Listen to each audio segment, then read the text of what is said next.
প্রশিক্ষিত ও চৌকস ক্যাডাররা দেশের সুনীল অর্থনীতিকে শক্তিশালী করতে বড় ভূমিকা রাখবে, যা আর্থসামাজিক উন্নয়নে নতুন দিগন্ত উন্মোচন করবে বলে মন্তব্য করেছেন মৎস্য ও প্রাণী সম্পদ মন্ত্রণালয়ের উপদেষ্টা ফরিদা আক্তার। চট্টগ্রামে মেরিন ফিশারিজ একাডেমির ৪৪তম ব্যাচের পাসিং আউট অনুষ্ঠানে এই কথা বলেন তিনি।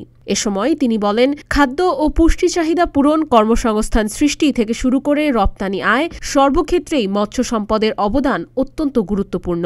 একাডেমি থেকে প্রশিক্ষণপ্রাপ্ত ক্যাডাররা গভীর সমুদ্রগামী ফিশিং ভেসেল পরিচালনার মাধ্যমে মূল্যবান সম্পদ আহরণ করছে এবং দেশি বিদেশি বাণিজ্যিক জাহাজে কর্মরত থেকে বৈদেশিক মুদ্রা অর্জনেও উল্লেখযোগ্য ভূমিকা রাখছে।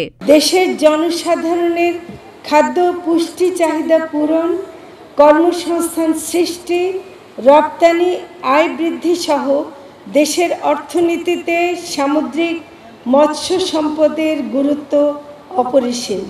তোমরা একাডেমির সীমিত বলয় ছেড়ে পেশাগত জীবনের অঙ্গনে প্রবেশ করতে যাচ্ছ।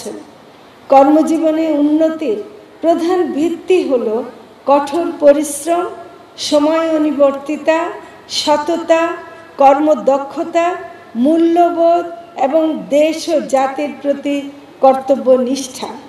এই বোধগুলো আত্মস্থ করে ভবিষ্যৎ কর্মক্ষেত্রে নিজ নিজ দায়িত্ব পালনের মাধ্যমে দেশের ভাবমূর্তি উজ্জ্বল করবে বলে আমার আশাবাদ ব্যক্ত করছি।